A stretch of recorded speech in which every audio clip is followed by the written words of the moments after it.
Hey everyone, welcome back to the show. We're your hosts, Matt and Sarah, and today we are talking to Shivan Sarna. She's leading a thriving community around the topic of SIBO. Did you know that SIBO is actually one of the leading causes of IBS? Well, you're about to find out so much more than that, so let's dive straight into the show.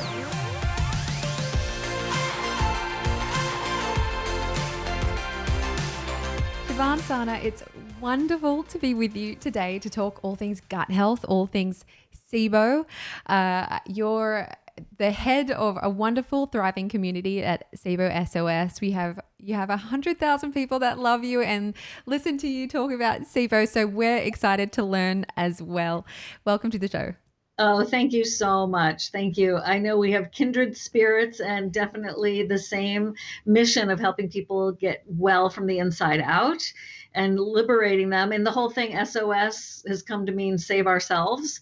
So I'm thrilled to be with you, and hello to one and all. Let's get well. Oh my gosh. Love it.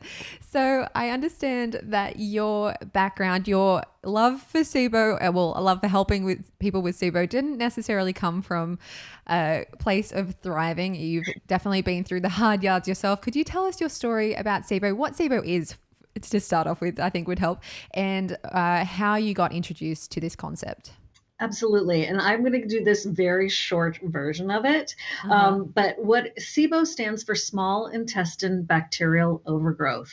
And it's the number one underlying cause of another fabulous set of initials, irritable bowel syndrome, IBS. So I suffered ever since I was probably 5 years old with, this inconsistent bowel pattern. And we used to, joke about my Buddha belly, and we call it the Sarna belly. And just because I was a skinny person with a little bloated belly.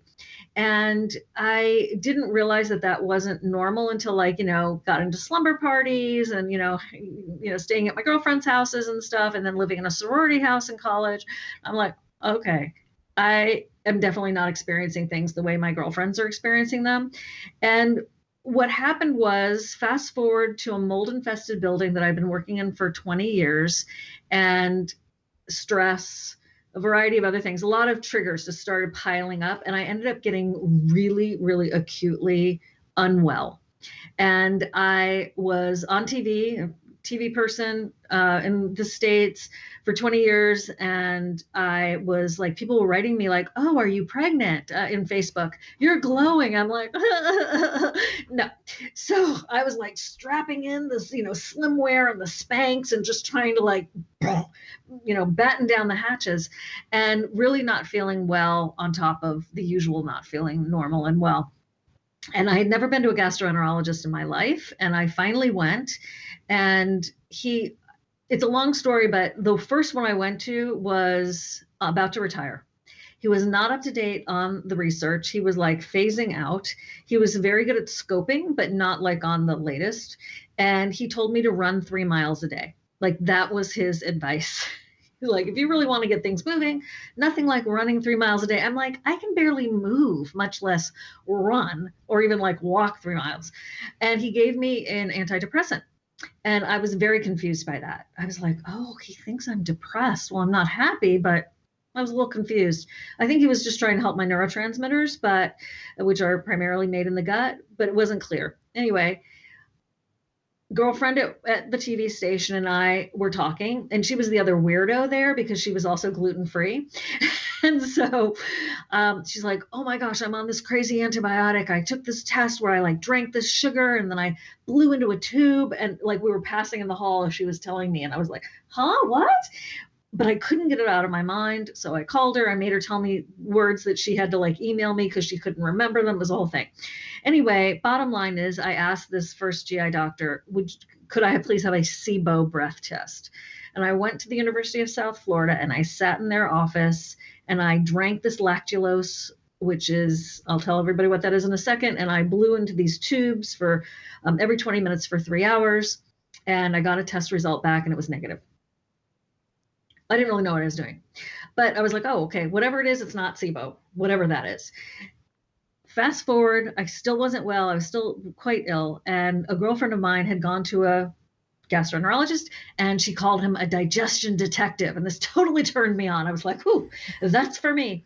And I fortunately got in to see him. He spent 2 hours with me for my first appointment, and we all know how rare that is. But he was totally determined to figure it out. And he's like, I really want to see that breath test that you did, the results. I'm like, I blew him off. I'm like, oh, it's negative. It's not that, which was part of my cynicism, which was, oh, nothing's ever going to make me feel better. And been there, done that, which I totally want to address. Anybody who feels that way right now, please go back to beginner's mind.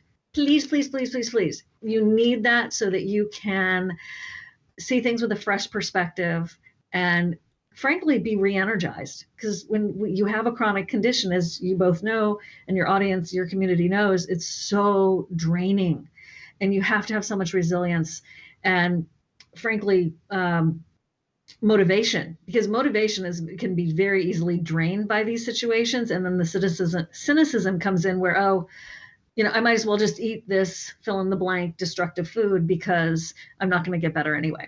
So hang in there. But basically, SIBO is the accumulation of bacteria that is normally in the large intestine, in the small intestine, which is not really supposed to have that much. It's quite sterile by comparison, which sounds crazy, but it's true.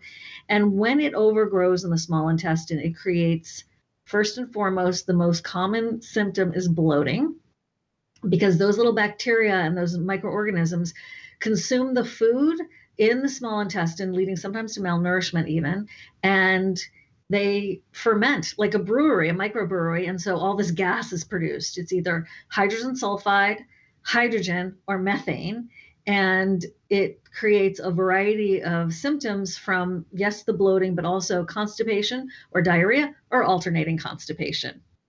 So that is what SIBO is. My story is that that doctor that I wanted to see the test results, that had asked me about it, he insisted, he wanted to see the chart, which tracked when this sugar substance called lactulose went through my intestines and how much gas was produced by the microbes in my gut from consuming it. So a year and a half later, you guys, I got the test result, the graph, and there it was, positive spikes. And in the bottom where it said negative, it said positive scratched out and the word negative. The person did not know how to read the chart. They did not know. So for 18 months, I had the wrong diagnosis. Okay, sorry, I'm breathing. So I'm calm. Anyway, that's please always get the graph. Don't just rely on a positive or negative. You have to see your test results. And I think that's wise for when you get an x-ray. Oh, you don't have a tumor. You know what? Can I have a copy of those x-rays? I'd like to see them, right? Because it's very easy to have those films or whatever the test result is get lost in the cloud of the hospital or the lab. So please, just a little tip for me, always get your test results and keep the copies yourself. It's such a frustrating story. And I think it's a story that it's not so different to a lot of people that get into this space, that they're sort of like on the wrong end of some bad diagnosis or some really bad detective work on the case of some of their trusted doctors, and they end up on this wild journey like you have been on. So thank you so much for sharing that.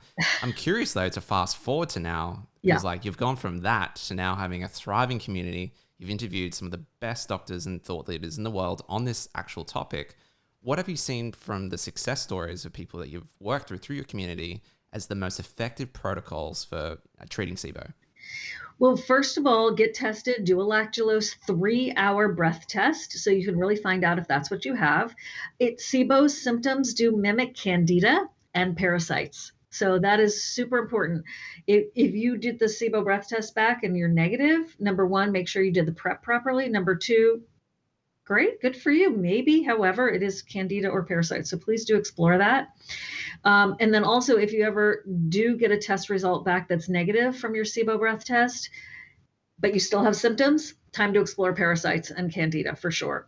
So the best protocols come from, number one, working with your diet to be a low fermentation diet, which will actually not cure SIBO, but does control the symptoms.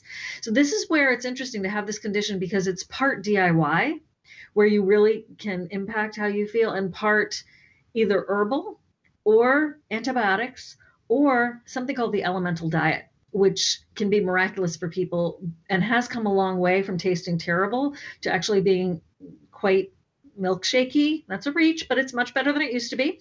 But I'll quickly explain what each one is. There's an antibiotic called rifaximin. The brand name in the States is Xifaxan.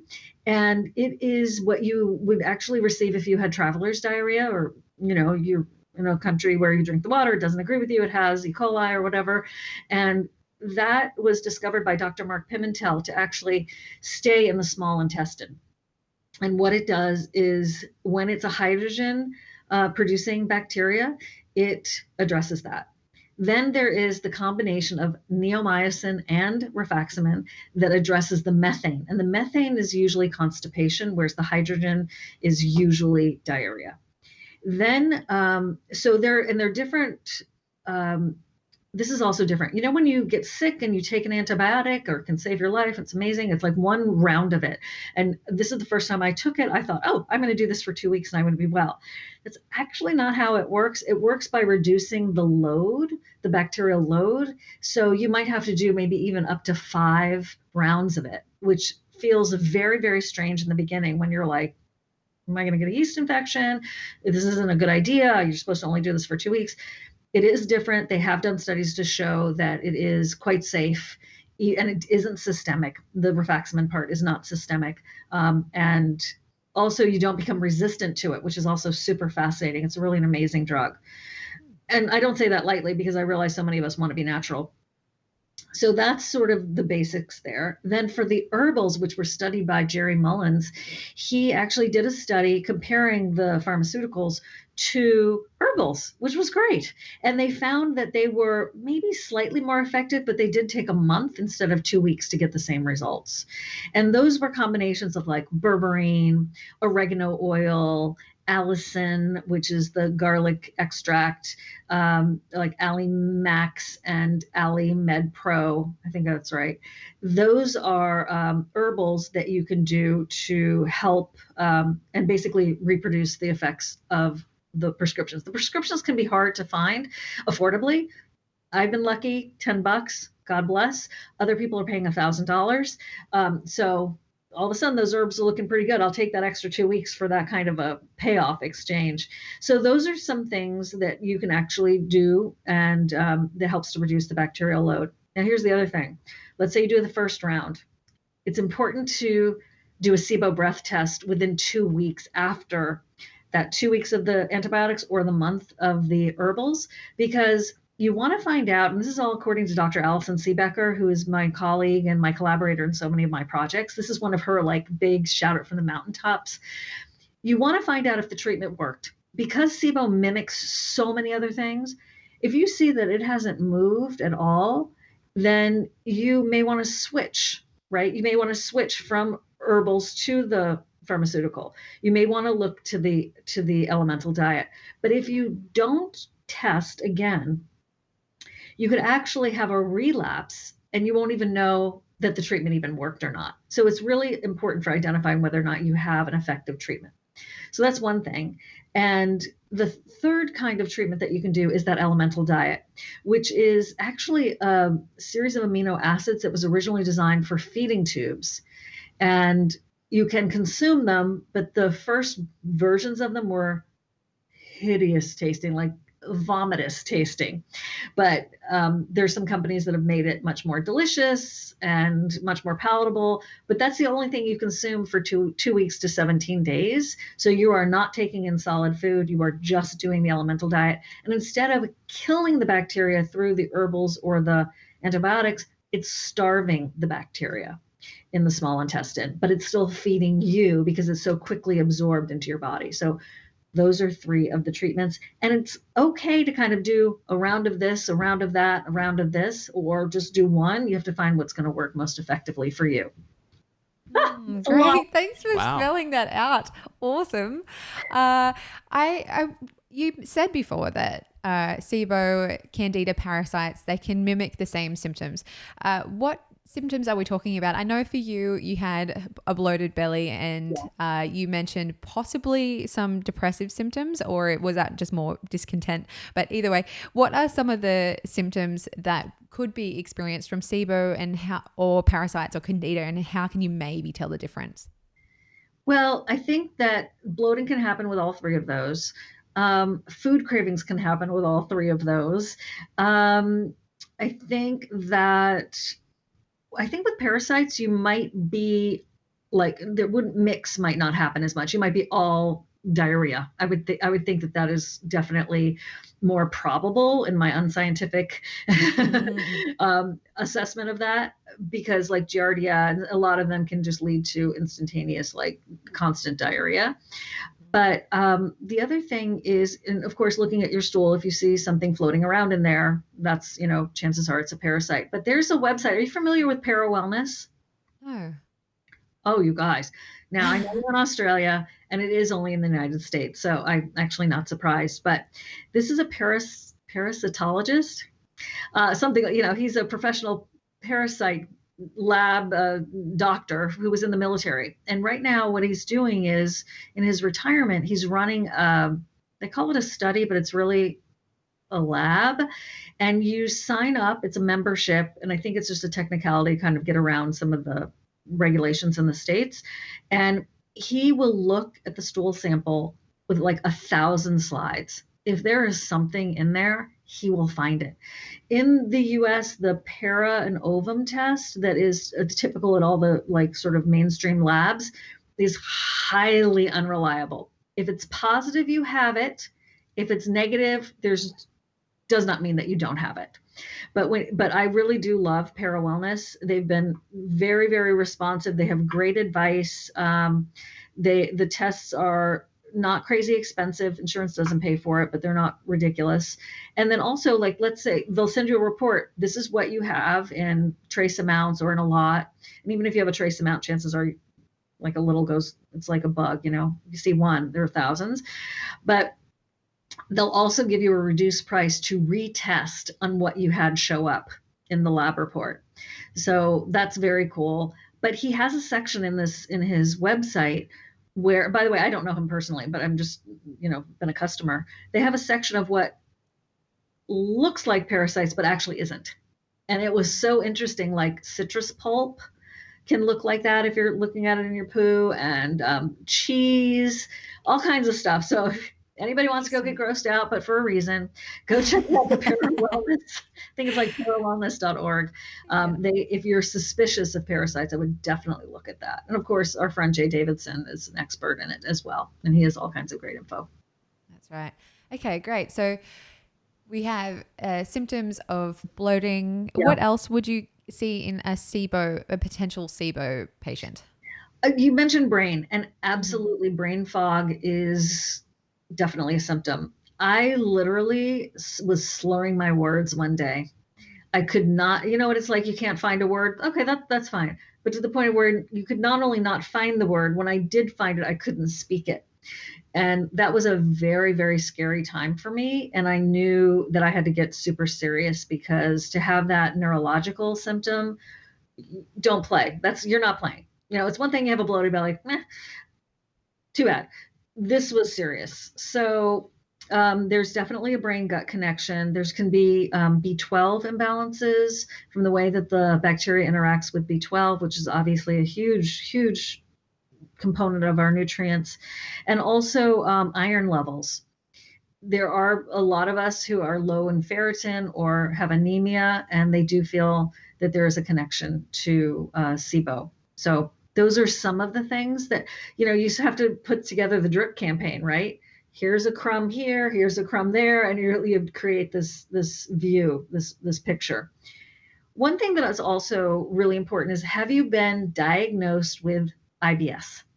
Right? So if IBS is a diagnosis of exclusion, someone has said you don't have Crohn's, you don't have, thank God, you don't have IBD, inflammatory bowel disease, on and on, you have IBS.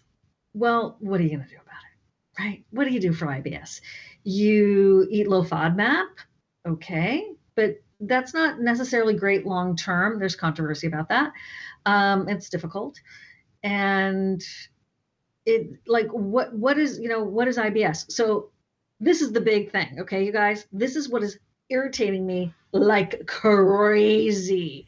I am watching all these blog posts and all of these podcasts, and everybody's talking about IBS.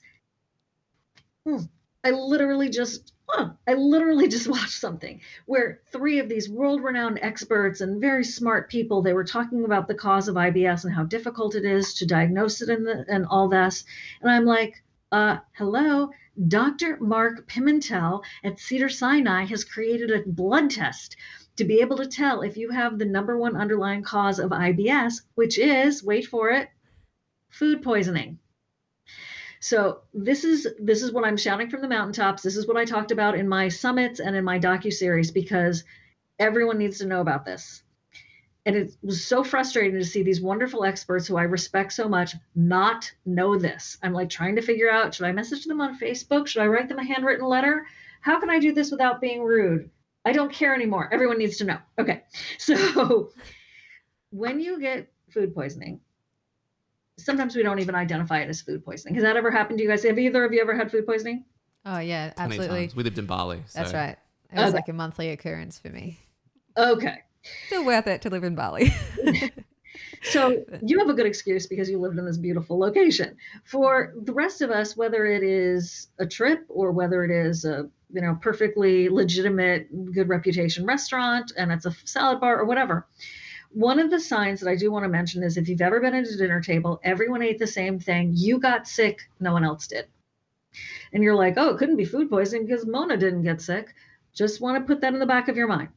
Did you ever have the stomach flu, or you had diarrhea for a couple of days, but then it went away and it was fine? And you just think, oh, it was something I ate. It could have been something you ate. So if you have had food poisoning and it's been E. coli, Shigella, all these different prompters of this food poisoning, instigators, your immune system could have perhaps had the antibodies to that kick in, and it, through molecular mimicry, confuses your intestines so that it inhibits the motility by confusing, I'm being layperson's terms because I'm not a doctor, but I'm just telling it like it is, the migrating motor complex. The MMC, the migrating motor complex, is this sweeping wave in this. It's different than peristalsis, although the idea is kind of the same, but it's a sweeping wave of the traces of food particles in the small intestine that when that is not working, you will get SIBO. There you go. That's it. And it's because of the confusion of this antibody and the way that the small intestine and the interstitials, hold on. I always say, you say suspicion, I'm going to say it. It's ICC, the interstitial cells of Cajal. Sorry, didn't say that properly, but you get the idea. Those for us. It's late where I am. Those are lining the inside of your intestines, and when they get confused, that's when the migrating motor complex can stop working. So there's this blood test. It's called IBS Smart, and it has fortunately traveled around the world. It is getting further and further around the world.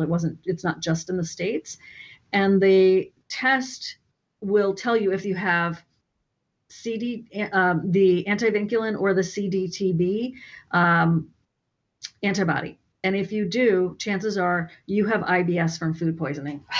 That's it. I'm so excited I got that out.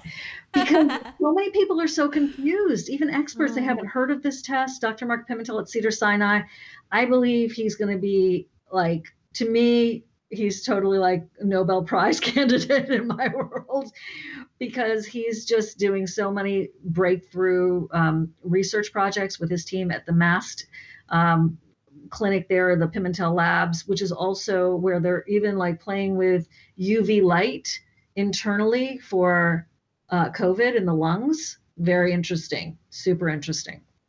Anyway, try to find this IBS Smart test. It's at IBS Smart Test or ibssmart.com.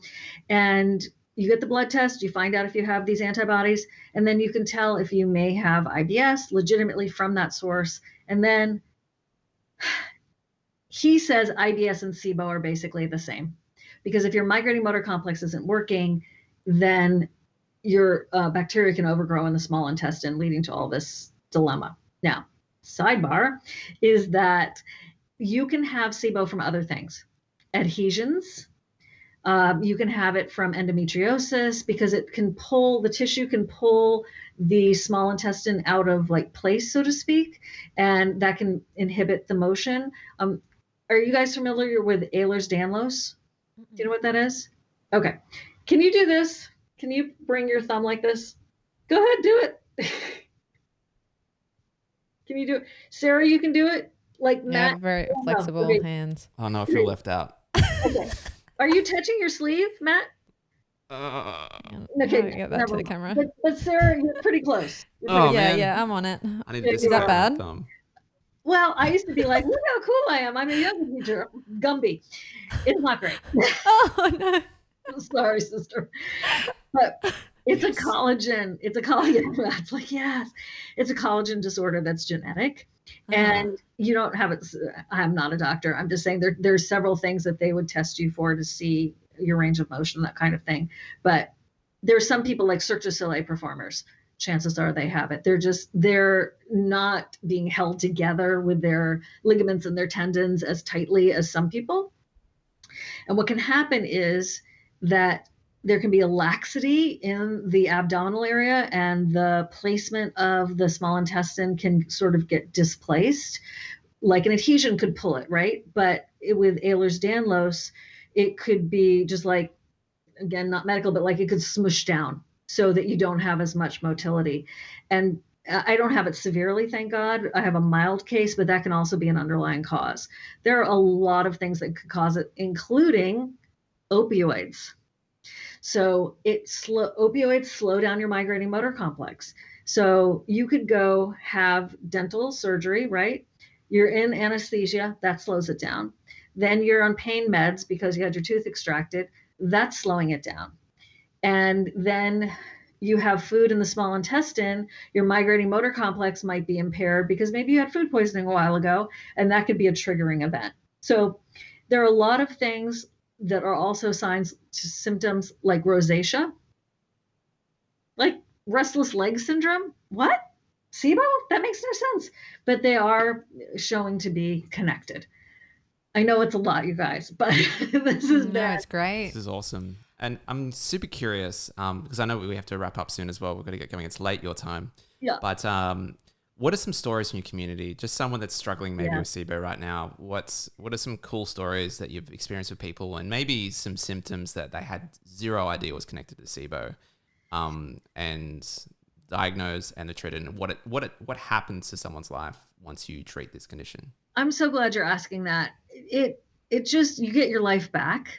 Like, fix your gut, get your life back. You have clarity of mind. You can fit back into your clothes. You can perhaps gain weight because it can lead to being underweight often. Maybe you'll lose weight. It helps to balance your weight. You don't fear food, right? That is so big because food triggers these SIBO symptoms because the fermentation happens. And you feel like, truly, you feel like you get your life back. You know, I often say that it's not like cancer, but it is a lifestyle killer. I mean, how many birthday parties, how many family celebrations that I had to like leave the table to go lie down and hold my stomach, or, just was so miserable. Or I'm wearing like, tents of clothing just to cover myself. You, in a way, you feel younger, if that makes any sense, because as we age, you two are so young, whatever, but the deterioration, it feels very draining.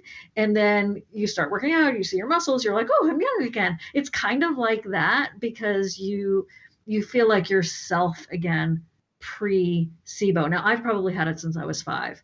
So I'm not saying I feel like I'm 4.5 years old now, but you get your energy back as well. You get the pep in the step. And I think it's very hopeful because you kind of like get the reverse of cynicism, which is enthusiasm and optimism and hope. And when you can reverse a condition like this, which it is reversible, it's really liberating, and it liberates a lot of energy in a positive way. Now, I do want to say that there's some times when you're not going to be able to resolve it because you have an underlying condition that is going to probably lead you to have SIBO long term.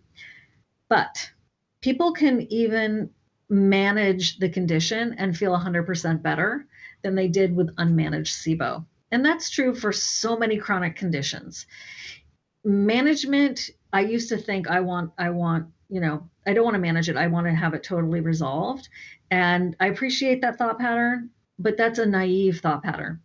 A realistic thought pattern is manage it and feel well. If you can't resolve it, just don't give up hope, because you can still feel 100% better. And so maybe you do to manage it. Maybe you do a elemental diet every quarter. Maybe you do smaller doses of the antibiotics periodically on a pulse. It's definitely manageable. Last but not least, for those of you who do, going to get the test and you're doing this protocol, make sure that you get on a prokinetic, which does stimulate the migrating motor complex, right? So if you don't know what a prokinetic is, ginger is a natural one.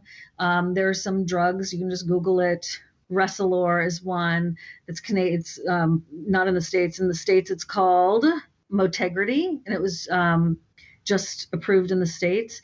So there are definitely things that can help with the migrating motor complex. The problem is, here's one of the problems. If you don't figure out your underlying cause, you can have a negative SIBO breath test, but you will relapse. So you have to figure out your underlying cause. You have to get that migrating motor complex going with your prokinetic, and that can lead you to a lot more smooth sailing. So you're not, what's so cool, Matt, to answer your question about what it's like, is like, you don't think about it anymore, because otherwise it totally preoccupies you, because you're always wondering, where's the bathroom? How long can I stay in the car? What's this date going to be like?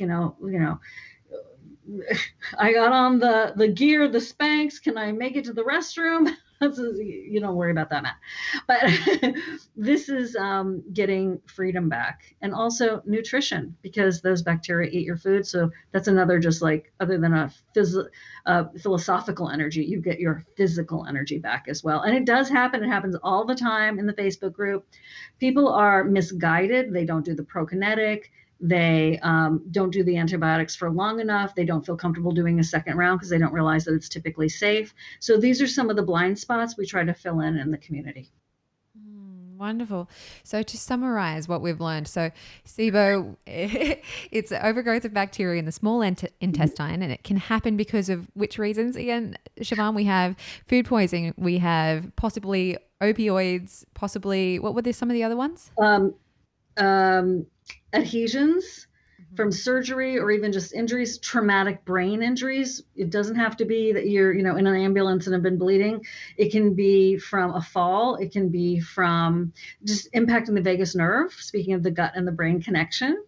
It can be from, we said opioids. It's the endometriosis. It can be from that as well, because that tissue can pull, and it's almost like an adhesion, and it pulls the intestines out of a position where the migrating motor complex can be effective. Diverticulitis, where in the pockets, the bacteria can hang out and never gets fully cleaned out. So that's another thing that could happen.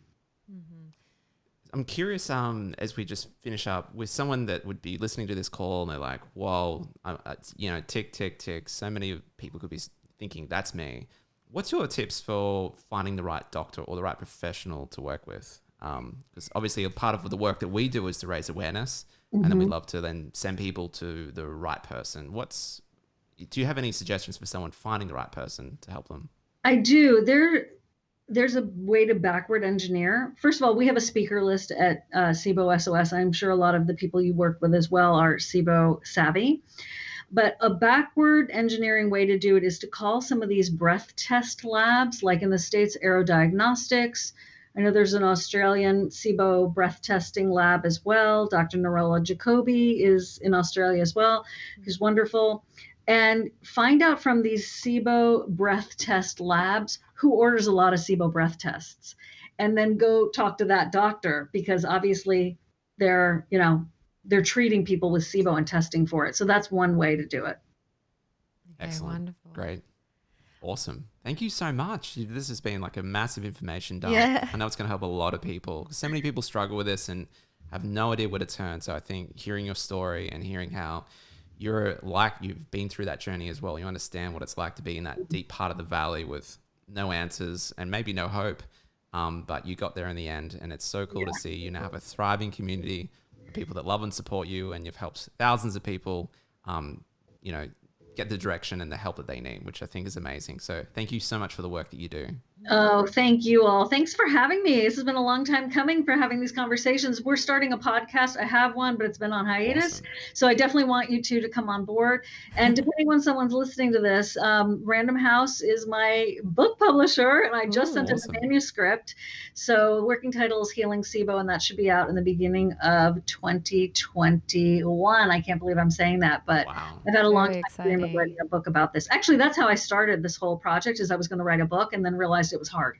So I did. Because I'm a TV person, the summits and the docuseries were in quotes easier for me. So that's how I started it. And then I reverse engineered into the book. So thank you for having me.